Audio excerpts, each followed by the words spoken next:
So next topic is force between two parallel current carrying wire, the two parallel current carrying conductors. अब इसको पढ़ने के पहले आप एक चीज को रिकॉल करो। हमने एक फॉर्मूला पढ़ा हुआ है शुरुआत में लेक्चर्स में कि अगर एक कंडक्टर जिसकी लेंथ L है और इस कंडक्टर में I करंट फ्लो हो रही है और इसको आपने एक B मैग्नेटिक फील्ड में रख दिया है, तो ये मैग्नेटिक फील्ड इस करंट कैरिंग कंडक्टर पर फोर्स अप्लाई करती है और कितना करती है उसका फार्मूला आप पहले ड्राइव कर चुके हो, IBL sin theta. Here I is current in the conductor, B magnetic field, L length of the conductor and sin theta is the angle between the conductor and the magnetic field। ये आप पहले पढ़ चुके हो। साथ ही साथ force जो लगता है किस डायरेक्शन में लगता है वो भी आप निकाल चुके हो। फोर्स की डायरेक्शन निकालने के लिए आपने एक सिंपल सा रूल पढ़ा हुआ था। क्या था आपका रूल? वो right hand rule, right hand palm rule. Right hand palm rule का मतलब क्या था? सीधा सा कि आपने राइट हैंड को फैलाना था, उसके बाद जो थंब था, थंब उसको करना था आपको करंट की डायरेक्शन में, फिंगर्स को करना था मैग्नेटिक फील्ड की डायरेक्शन में। राइट हैंड के करंट को आप करोगे, थंब को करोगे करंट की डायरेक्शन में, फिंगर्स को करना है आपको मैग्नेटिक फील्ड की डायरेक्शन में एकदम स्ट्रेट रख के। फिर आपको देखना है आपका पाम जिस तरफ खुल रहा है उसके परपेंडिकुलर होगी फोर्स की डायरेक्शन। जैसे आप यहाँ पर देखो, करंट आपका कहाँ है? करंट आपका जो है इस तरफ है, करंट जो है आपका इस तरफ है। और मैग्नेटिक फील्ड कहाँ है? क्रॉस। क्रॉस का मतलब मैग्नेटिक फील्ड कहाँ है आपका? अंदर की तरफ, यानी कि ऐसे हाथ करना है आपको। करंट इधर, मैग्नेटिक फील्ड इधर, तो पाम किधर ओपन हो रही है? ऊपर की तरफ। Then this will be the direction of the force. इस डायरेक्शन में इस पर मैग्नेटिक फील्ड फोर्स अप्लाई करेगी। या आपको नहीं ये रूल याद रखना तो आप सीधे सीधे क्रॉस का रूल याद रखो कि आपका इसने फार्मूला जो आपने इसका देखा हुआ था दूसरा वेक्टर फॉर्म में, वो जो फार्मूला था आपका कुछ ऐसा था, L क्रॉस B। यानी कि आपको L से B की तरफ, यानी L की डायरेक्शन क्या होती है? जो I की डायरेक्शन होती है। I से B की तरफ आपको फिंगर्स को रोटेट कराना होता है राइट हैंड की। जिधर थंब होगा that will be the direction of the force. तो I इधर है, B अंदर की तरफ है, तो आप अंदर की तरफ रोटेट कराओ, then this will be the direction of the force. देखो आप इस चैप्टर में बहुत सारे फॉर्मूले आए हैं, फोर्स की डायरेक्शन, मैग्नेटिक फील्ड की डायरेक्शन। अलग अलग डायरेक्शंस को निकालने के लिए आपको अलग अलग रूल याद करने की जरूरत नहीं है। आप बस क्या करो, आप जिस भी फार्मूले के लिए मैग्नेटिक फील्ड निकाल रहे हो या फोर्स निकाल रहे हो, आप जब डायरेक्शन इसकी निकालनी होगी, फोर्स है तो उसकी डायरेक्शन कहाँ होगी, ठीक है? या फिर जैसे फोर्स का एक दूसरा फार्मूला जो आपने पढ़ा हुआ है कि V क्रॉस B, इससे निकालना है आपको या इससे निकालना है, या फिर आपने मैग्नेटिक फील्ड निकालनी है ना। मैग्नेटिक फील्ड के लिए आपने कुछ फार्मूला ऐसे पढ़ा हुआ है, DL cross R upon R cube. तो यहाँ पर मैग्नेटिक फील्ड किस डायरेक्शन में होगी, फोर्स किस डायरेक्शन में होगा, ये सब निकालने के लिए आपको अलग अलग रूल याद करने की जरूरत नहीं है कि right hand rule, left hand rule, वो काम खत्म है। सीधे सीधे आपको क्या करना है, आप देखो जो आपका आ रहा है वो दो वेक्टर का क्रॉस करा करके आ रहा है। चैप्टर में मोस्टली जो फॉर्मूले आपका आते हैं वो दो वेक्टर का क्रॉस के फॉर्म में आते हैं। तो जब दो वेक्टर के क्रॉस के फॉर्म में आए तो आपको जिस भी चीज़ को निकालना है, जैसे आपको B की डायरेक्शन निकालनी है या यहाँ पर जैसे आपको F की डायरेक्शन निकालनी है, तो फिर आपको क्या करना होता है, इन दो वेक्टर में से पहले वेक्टर से दूसरे वेक्टर्स की तरफ आपको राइट हैंड के फिंगर्स को कर्ल कराना होता है, ठीक है? मूव कराना होता है, रोटेट कराना होता है। और जब राइट हैंड की फिंगर्स को आप रोटेट करा दोगे तो फिर आप देखो थंब की जो डायरेक्शन होगी that will be the direction of the force. यहाँ पर आपका DL से R की तरफ रोटेट कराना होता है, यहाँ पर V से B की तरफ रोटेट कराना होता है। करना आपको एक ही काम है, बस राइट हैंड की फिंगर्स को पहले वेक्टर से दूसरे वेक्टर की तरफ रोटेट करा देना है, थंब देखना है, थंब बताएगा आपका direction of the third vector जो भी आपको क्रॉस से मिल रहा है, चाहे वो फोर्स हो, चाहे ILB से फोर्स मिल रहा हो, या फिर आपका मैग्नेटिक फील्ड आप फाइंड कर रहे हो। आपको अलग अलग रूल नहीं लर्न करने, केवल आपको लर्न क्या करना है, क्रॉस की डायरेक्शन निकालना। क्रॉस की डायरेक्शन निकालने के लिए बस क्या करना है आपको, भाई डायरेक्शन कहाँ से आ रही है, इन दोनों के क्रॉस से जो वेक्टर आ रहा है वही डायरेक्शन दे रहा है, तो वो डायरेक्शन कैसे देता है आपको, तो पहले वेक्टर से दूसरे वेक्टर की तरफ आपको राइट हैंड की फिंगर्स को कर्व कराना होता है, आपको रोटेट कराना होता है, और जब रोटेट कराओगे उस टाइम पे जो थंब की डायरेक्शन होगी that will be the direction of the third vector जो कि आपको ऑब्टेन हुआ है। तो यहाँ पर जैसे आपका आई इधर था, बी अंदर की तरफ है, रोटेट करा दो, थंब ऊपर की तरफ आ गया, this will be the direction of the force. ठीक है, तो इस चैप्टर ये वाला टॉपिक पढ़ने के पहले आपने जो चीज़ माइंड में रखनी है कि अगर एक बी मैग्नेटिक फील्ड में करंट करे कंडक्टर रखा है तो उस पर फोर्स अप्लाई होता है आई बी एल साइन थीटा, और किस डायरेक्शन में अप्लाई होता है तो आप देख सकते हो आई से, जिधर आई है उससे बी की तरफ फिंगर्स को रोटेट करा लो, थंब जिधर होगा that will be the direction of the force. या फिर एक इसका रूल भी मैंने बताया हुआ था, इस तरीके से आपको आई इस डायरेक्शन में, बी मैग्नेटिक फील्ड की डायरेक्शन में फिंगर्स को, तो पाम जिस तरफ होगा that will be the direction of the force. किसी भी आप रूल से डायरेक्शन फाइंड कर सकते हो। अब टॉपिक हमें यहाँ पर पढ़ना क्या है, कहता है find the force between two parallel current carrying conductor. कहता है दो कंडक्टर हैं पैरेलल, ठीक है, शर्त ये कि दोनों कंडक्टर जो है पैरेलल हैं और दोनों में करंट फ्लो हो रही है। सपोज इसमें करंट I1 है और इसमें करंट I2 है, परपेंडिकुलर डिस्टेंस दोनों के बीच की है। अब पैरेलल है तो हर जगह डिस्टेंस सेम रहेगी, तो जो डिस्टेंस इनकी बीच की है दैट इज सपोज R। अब देखो, क्या दो वायर करंट कैरिंग उनको पास में रख दिया जाए एक दूसरे के, तो क्या वो एक दूसरे पर फोर्स अप्लाई करेंगे? अब सोचो, बिल्कुल करेंगे। क्यों? क्योंकि आपको पता है कि जब एक वायर को आप एक मैग्नेटिक फील्ड में रखते हो तो उस पर फोर्स अप्लाई होता है आई बी एल साइन थीटा। और एक चीज़ आपको ये भी पता है कि जब एक वायर में करंट फ्लो होता है तो वो मैग्नेटिक फील्ड इंड्यूस करता है, मैग्नेटिक फील्ड प्रोड्यूस करता है। तो ये सपोज एक वायर है तो ये अपने अराउंड मैग्नेटिक फील्ड क्रिएट करेगा, ये वायर अपने अराउंड मैग्नेटिक फील्ड क्रिएट करेगा और उस मैग्नेटिक फील्ड में ये वायर आ जाएगा। भाई इसने मैग्नेटिक फील्ड बनाई, तो अब जब इसकी मैग्नेटिक फील्ड में ये वायर रखा है तो फिर इस पर फोर्स अप्लाई होगा, है ना। सेम वे में ये भी मैग्नेटिक फील्ड क्रिएट करेगा, और जब ये मैग्नेटिक फील्ड क्रिएट कर रहा है तो इसकी मैग्नेटिक फील्ड की वजह से इस पर फोर्स लगेगा और इसकी मैग्नेटिक फील्ड की वजह से इस पर फोर्स लगेगा। तो अब हम फाइंड करते हैं कितना फोर्स लगेगा, किस डायरेक्शन में लगेगा, क्या करंट की डायरेक्शन होगी, फोर्स जो अट्रैक्शन को होगा या रिपल्सन को होगा, ये सारी चीज़ें भी हम देखते हैं। तो पहले हम फाइंड करते हैं क्या फोर्स I2 पर कितना लगेगा। ठीक है, फोर्स ऑन I2 मतलब फोर्स ऑन I2 मतलब force on conductor carrying current I2।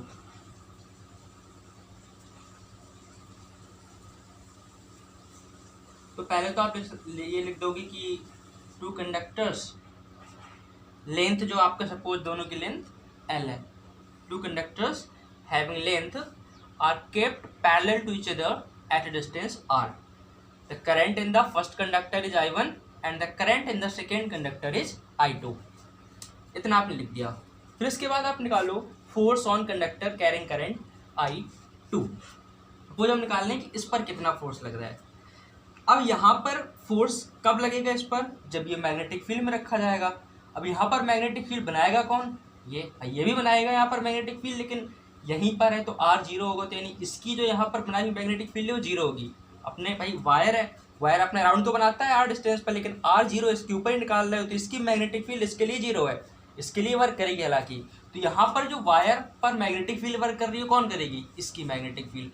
तो यहाँ पर पहले तो आपको अगर ये फाइंड करना है कि भाई इस पर फोर्स निकालना है सपोज, ठीक है, सपोज हम निकाल लें क्या फोर्स ऑन 2 ड्यू टू 1, तो वो कितना होगा। आपको पता है कि यहाँ पर एक मैग्नेटिक फील्ड होगी जो किसने बनाई होगी, इसने। करंट इसमें कितना है I2, IBL साइन थीटा होता है ना I। मैग्नेटिक फील्ड किसने बनाई, इसने।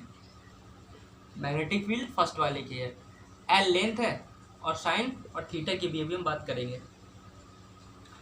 तो अब मेन चीज है आपका I2 तो पता है, L लेंथ है, चलो ये भी ठीक है। हमें फाइंड क्या करना है, यहाँ पर मैग्नेटिक फील्ड होगी कितनी। वो फाइंड करना है, और साथ ही साथ ये थीटा कितना होगा वो भी फाइंड करना है। अब थीटा फाइंड करने के लिए आपको पहले बी फाइंड करना होगा। तो आपको पता है कि एक वायर है, स्ट्रेट करंट करने वायर, इससे आर डिस्टेंस पर ही कितनी मैग्नेटिक फील्ड क्रिएट करेगा? सोचो, याद करो। Magnetic field at distance are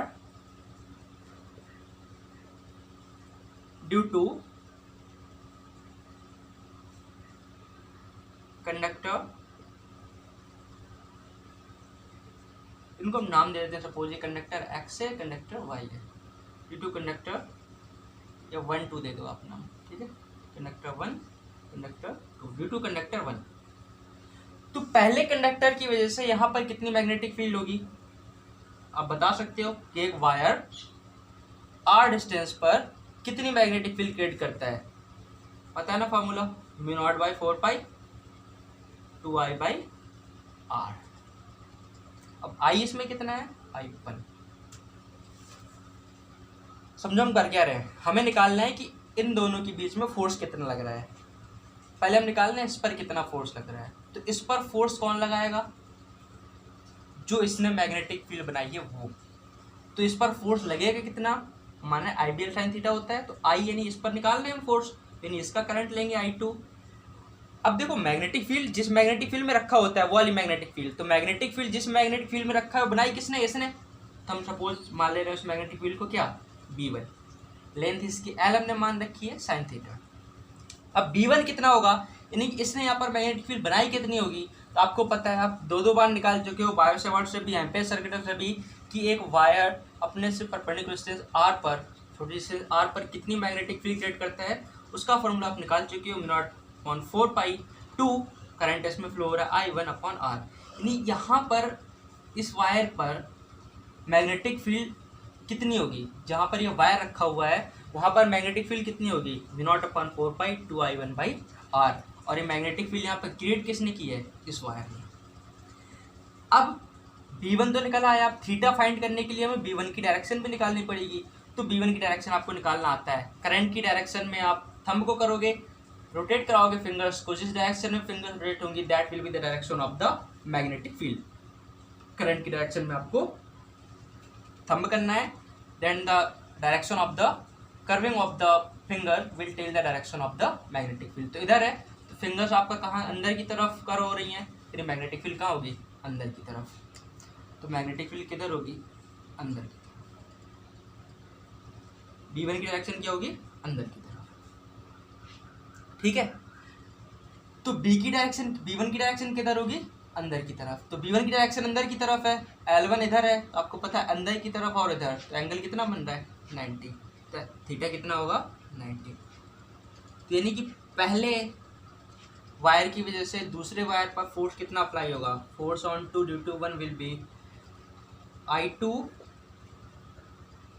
B1 की वैल्यू μ0/4π 2I1/R L sin 90। और sin 90 वैल्यू आपको पता है 1 होती है, यानी कि आपका अगर आप लिखो, नीचे वाले लाइन से लिख लेना, मैं लिख दे रहा हूँ, μ0/4π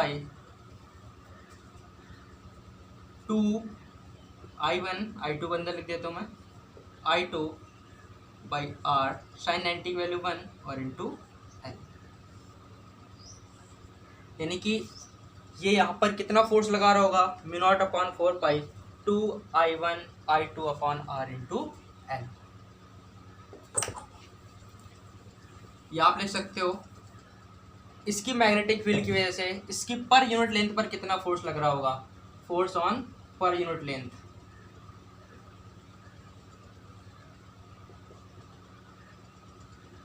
पर यूनिट लेंथ पर इसकी कितनी फोर्स लग रहा होगा? तो आप पर यूनिट लेंथ निकालने के लिए क्या करते हो? आपको बता, पर यूनिट जहाँ भी लिखा हो, जो आगे लिखा हो पर यूनिट लेंथ, यानी कि लेंथ से इसको डिवाइड करा देना है। तो लेंथ से डिवाइड करा तो नीचे ले आओ, sorry, that will B μ0/4π 2I1 I2/R। तो इस वायर ने इस पर कितना फोर्स लगाया होगा? μ0/4π 2I1I2/R। अब किस डायरेक्शन में लगाया होगा, तो वो डायरेक्शन जो है आप निकाल सकते हो, और उसके लिए मैंने अभी पीछे बताया, या तो आप दो में से कोई भी रूल यूज कर सकते हो।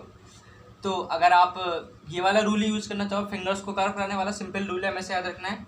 तो आप सिंपल रूल अगर याद रखो तो आपको पता है करंट ऊपर है आई से बी की तरफ, भाई F equal I L cross B होता है ना। तो आई एल क्रॉस बी तो होता है, तो एल की डायरेक्शन क्या लेते हैं, जो आई की डायरेक्शन होती है वही हम एल की डायरेक्शन ले लेते हैं। तो आई से बी की तरफ रोटेट कराना है फिंगर्स को, फिर थंब को देखना है। तो आई से बी की तरफ, आई इधर है, बी आप निकाला अंदर की तरफ, तो रोटेट कराओगे तो थंब किधर आएगा, इस डायरेक्शन में। यानी कि इस वायर पर फोर्स लगेगा कितना, इतना पर यूनिट लेंथ में, और किस डायरेक्शन में लगेगा, इधर। ये क्या हो गया आपका, फोर्स ऑन 2 ड्यू टू 1। यानी कि इस वायर की वजह से जो मैग्नेटिक फील्ड बनी है, उस मैग्नेटिक फील्ड में जब ये वायर आ जाता है तो इस पर कितना फोर्स लगता है, μ0/4 2I1I2/R, ठीक है, पर यूनिट लेंथ में। अब हम निकालेंगे क्या, कि इसने जो मैग्नेटिक फील्ड बनाई है उसकी वजह से इस पर कितना फोर्स लगेगा।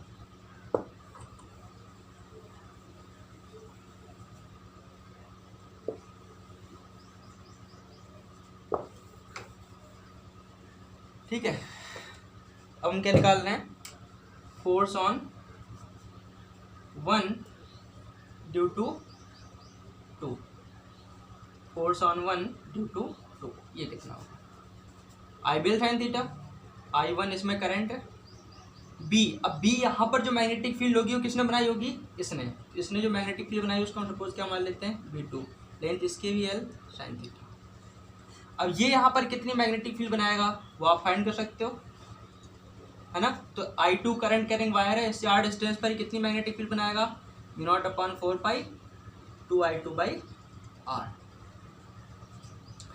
और किस डायरेक्शन में, यहाँ पर मैग्नेटिक फील्ड बनी किस डायरेक्शन में, तो अगर आप यहाँ पर देखो थंब को ऊपर की तरफ कर रहे हो तो मैग्नेटिक फील्ड की डायरेक्शन क्या होगी, यानी यहाँ से अंदर और यहाँ से बाहर। करंट इधर है तो मैग्नेटिक फील्ड की डायरेक्शन होती है, यानी यहाँ से अगर इस तरफ देखो इसकी तो अंदर की तरफ, यहाँ से देखो तो बाहर की तरफ, यानी यहाँ पर मैग्नेटिक फील्ड की डायरेक्शन क्या होगी, आउटवर्ड, यानी B2 की डायरेक्शन क्या होगी, आउटवर्ड। तो अब इधर आउटवर्ड, करंट इधर है ना, तो एंगल यहाँ पर भी कितना है, 90। तो यहाँ पर भी फोर्स लग रहा होगा कितना, I1 μ0/4 B2 की वैल्यू पुट कर देते हैं, 2I2/R into L into sine 90। तो F12 कितना आ जाएगा, μ0/4 2I1I2/R इंटू L। या पर यूनिट लेंथ में अगर आप निकालो फोर्स पर यूनिट लेंथ, पहले वायर में कितना लगेगा,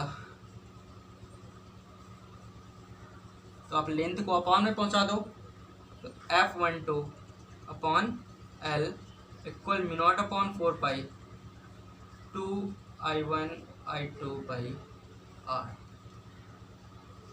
ठीक है, तो आपको एक चीज़ समझ में आ रही होगी, जितना फोर्स पहला वायर दूसरे पर लगाता है उतना ही फोर्स दूसरा पहले पर लगाता है, यानी कि इन दोनों के बीच का जो म्यूचुअल फोर्स है वो आपका सेम है। इसकी वजह से जितना फोर्स ये इस पे लगाएगा उतना ही फोर्स ये भी इस पे लगाएगा। इसकी वजह से जो मैग्नेटिक फील्ड बनी है उसकी वजह से जितना फोर्स इस पर लगेगा उतना ही फोर्स इसकी बनाई हुई मैग्नेटिक फील्ड इस पर भी लगाएगी। अब इस पर फोर्स किस डायरेक्शन में लगेगा हम वो फाइंड करते हैं। तो आपको पता है फोर्स निकालने के लिए क्या करना है, आई से बी की तरफ फिंगर्स को रोटेट कराना है। तो बी यहाँ पर कहाँ है, आउटवर्ड, तो आई ऊपर है, आई से बी की तरफ, देन थंब की डायरेक्शन क्या है, यानी कि फोर्स किधर लगेगा, इधर। तो आपको ये चीज़ भी समझ में आ रही होगी कि जब फोर्स इसमें इस तरफ लग रहा है तो इसका मतलब क्या है, ये क्या कर रहे हैं, ये इसको इधर खींच रहा है, ये इसको इधर खींच रहा है, ये दूसरे को एक दूसरे के ये पास ला रहे हैं, एक दूसरे को ये अट्रैक्ट कर रहे हैं। तो आप यहाँ से एक कंक्लूजन भी दे सकते हो कि अगर वायर्स में करंट सेम डायरेक्शन में है, अगर वायर्स में करंट सेम डायरेक्शन में है then they attract each other. If current in wires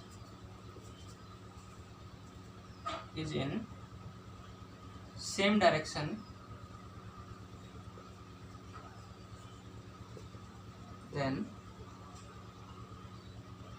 they attract each other, attract each other।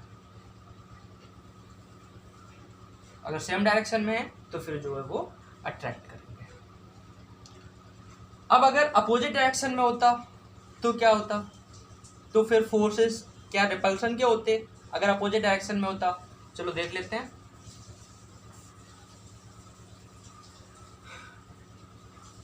Forces की डायरेक्शन, सपोज इसमें करंट ऊपर की तरफ है और इसमें करंट जो है नीचे की तरफ है। तो इसमें करंट ऊपर की तरफ है, मैग्नेटिक फील्ड कहाँ बनती है, इधर मैग्नेटिक फील्ड बनती है अंदर की तरफ। और जब मैग्नेटिक फील्ड बनती है अंदर की तरफ तो फिर देखो आई इधर है, आई से बी की तरफ रोटेट कराते हैं आप, आई से बी की तरफ रोटेट कराते हैं। जब आई नीचे था बी अंदर की तरफ था तो बी की तरफ रोटेट कराओगे तो फोर्स कहाँ आएगा, इधर। सेम यहाँ पर देखो, आप यहाँ पर देखो करंट नीचे तो मैग्नेटिक फील्ड कहाँ बनेगी, करंट नीचे तो मैग्नेटिक फील्ड यहाँ से क्या होगी, अंदर की तरफ। मैग्नेटिक फील्ड यहाँ पे क्या होगी, अंदर की तरफ। जब मैग्नेटिक फील्ड यहाँ अंदर की तरफ है, आई इधर है, तो मैग्नेटिक फील्ड अंदर की तरफ है, आई उधर है, तो आई से बी की तरफ रोटेट कराओगे आप फिंगर्स को तो फोर्स कहाँ आ रहा है, इधर। यानी कि आपको साफ समझ में आ रहा होगा, अगर करंट अपोजिट डायरेक्शन में है तब फिर क्या होगा, ये जो वायर्स हैं एक दूसरे को रिपेल करेंगे। और अगर दोनों वायर में करंट सेम डायरेक्शन में है तो वायर एक दूसरे को अट्रैक्ट करेंगे, और अगर दोनों वायर में करंट अपोजिट डायरेक्शंस में है तो फिर एक दूसरे को ये रिपेल करेंगे। ठीक है, अब ये तो हो गया। अब यहाँ से एक क्वेश्चन और आता है, right the definition of ampere. आपको इस फॉर्मूले की हेल्प से 1 एम्पियर की डेफिनेशन बतानी होती है। डेफिनेशन ऑफ एम्पियर, ठीक है। इस फॉर्मूले की हेल्प से आपको एम्पियर की डेफिनेशन बतानी है। तो क्या होगी एम्पियर की डेफिनेशन, देखो आपने देख लिया कि अगर दो वायर हैं एक दूसरे के पैरेलल रखे हुए हैं, दोनों में करंट फ्लो हो रही है, ठीक है, तो वे एक दूसरे पर कितना फोर्स अप्लाई करते हैं, ये इस पर वो भी इस पर, दोनों पर यूनिट लेंथ में अगर आप निकालो कितना फोर्स अप्लाई करते हैं, μ0/4π 2I1I2/r, ये निकाल लिया आपने। अब यहाँ से एम्पियर की डेफिनेशन कैसे बनती है, देखो suppose L equal 1 metre, suppose L equal 1 metre, R equal also 1 metre, R भी कितना है 1 मीटर, ठीक है। तो F इक्वल क्या होगा, μ0/4π की वैल्यू आपको पता है 10⁻⁻7 होती है, into 2 into I1 into I2 और अपॉन R भी आपने कितना ले रखा है 1 मीटर। तो अगर देखो I1 और I2 भी 1 एम्पियर हैं, अगर सपोज करो आप I1 और I2 भी 1 एम्पियर हैं, then F will be equal 2 × 10⁻⁻7 newton. बस यहीं से बन जाती है आपका 1 एम्पियर की डेफिनेशन। क्या डेफिनेशन बन सकती है कि अगर दो स्ट्रेट वायर जिनकी लेंथ कितनी 1 मीटर, दो स्ट्रेट वायर है जिनकी लेंथ कितनी है 1 मीटर, 1 मीटर डिस्टेंस पर वैक्यूम या एयर में रखे हुए हैं, 1 मीटर डिस्टेंस पर वैक्यूम या एयर में एक दूसरे के पैरेलल रखे हुए हैं, ठीक है। फिर समझो अगर दो वायर हैं जिनकी लेंथ कितनी है 1 मीटर, वो कितनी पर डिस्टेंस कितनी है उनकी बीच की, वो पैरेलल रखे हुए हैं 1 मीटर डिस्टेंस पर।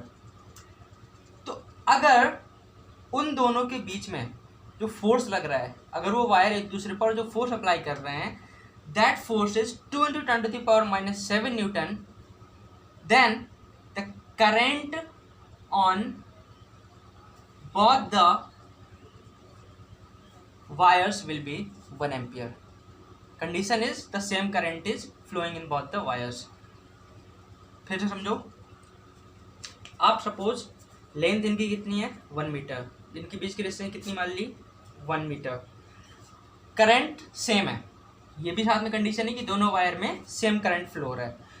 तो अगर दोनों वायर में सेम करंट फ्लो हो रहा है, दोनों वायर की लेंथ 1 मीटर है और वो एयर या वैक्यूम में, भाई एयर या वैक्यूम नहीं होगा तो फिर ये वैल्यू थोड़ा चेंज हो जाएगी, तो वो एयर या वैक्यूम में अगर 1 मीटर डिस्टेंस पर एक दूसरे के पैरेलल रखे हुए हैं और एक दूसरे पर फोर्स कितना अप्लाई कर रहे हैं 2 × 10⁻⁷ न्यूटन, अगर इतना फोर्स एक दूसरे पर अप्लाई कर रहे हैं और दोनों वायर में करंट सेम है, तो इसका मतलब दोनों वायर में करंट कितना है 1 एम्पियर। क्या लिख सकते हो आप, इफ 2 लिख देता हूं मैं,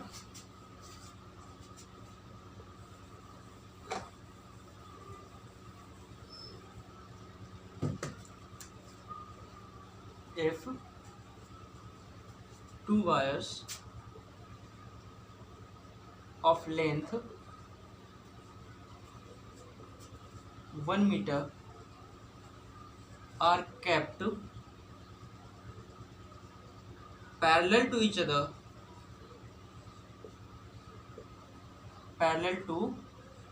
other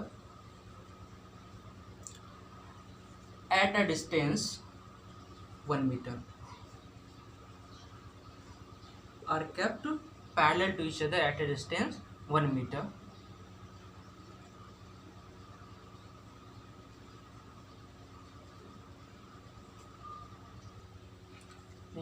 carrying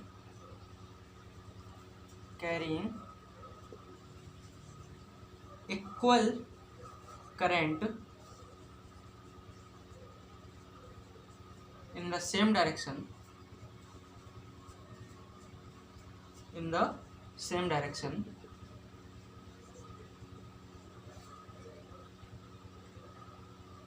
apply an attraction force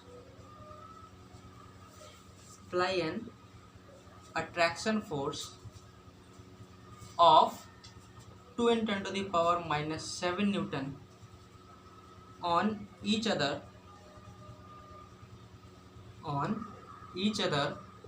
then current on each conductor, the wire, will be 1 ampere. ये आपकी डेफिनेशन हुई क्या 1 एम्पियर की। फिर से मैं बता देता हूँ कैसा ये डेफिनेशन, V0/4 2I1I2/R। तो अगर आप सोचा L भी 1 है और R भी 1 है तो F इक्वल क्या हो जाएगा V0/4 × 10⁻⁷ इंटू 2 और इंटू करंट कह रहा है दोनों में सेम है, करंट दोनों में सेम है। तो कहता है अगर दो वायर है उनकी लेंथ 1 मीटर है और kept parallel to each other at distance 1 metre, 1 metre distance पे रखा हुआ है और carrying equal current in the same direction, दोनों में इक्वल करंट बह रहा है और सेम डायरेक्शन में बह रहा है और वो एक दूसरे पर अट्रैक्शन फोर्स अगर इतना अप्लाई करें 2 × 10⁻⁷ न्यूटन अगर फोर्स अप्लाई हो रहा है, तो इसका मतलब उन दोनों वायर में करंट कितना है 1 एम्पियर। 1 एम्पियर इसमें भी होगा और 1 एम्पियर इसमें भी होगा। तो यहाँ से आपको डेफिनेशन आ जाएगी 1 एम्पियर की। समझ रहे हो, सिंपल डेफिनेशन है भाई। F/L इक्वल क्या आ गया, दो वायर है उनके बीच में फोर्स पर यूनिट लेंथ में कितना लगता है V0/4 2I1I2/R। तो अगर दो वायर है, लेंथ उनकी 1 मीटर है, डिस्टेंस उनके बीच की 1 मीटर है और उन दोनों वायर जो है वो सेम डायरेक्शन में इक्वल करंट कैरी कर रहे हैं, सेम डायरेक्शन में इक्वल करंट अगर कैरी कर रहे हैं, तब उस कंडीशन में अगर उनके बीच में इतना फोर्स लग रहा हो, अगर उनके बीच में इतना फोर्स लग रहा हो, इसका मतलब दोनों वायर में करंट कितना है 1 एम्पियर। ठीक है, तब यहाँ पर जो करंट फ्लो हो रहा होगा वायर्स के बीच में उसका अमाउंट कितना होगा 1 ampere. If 2 wires of length 1 metre are kept parallel to each other at a distance 1 metre of length 1 meter are kept parallel to each other at a distance 1 meter carrying equal current in the same direction, apply an attraction force of 2 × 10⁻⁷ Newton on each other। एक दूसरे को इतने force से अगर attract करें तो कब होगा, इतने फोर्स अट्रैक्ट करेंगे it means current on each wire will be 1 ampere. ये तभी होगा जब I1 और I2 दोनों 1 होंगे, तभी भाई सेम है, तभी इन दोनों को मल्टीप्लाई करा के 1 आएगा। ये दोनों हम पहले 1 ले चुके हैं। एक चीज़ और आप ऐड कर लो इसमें,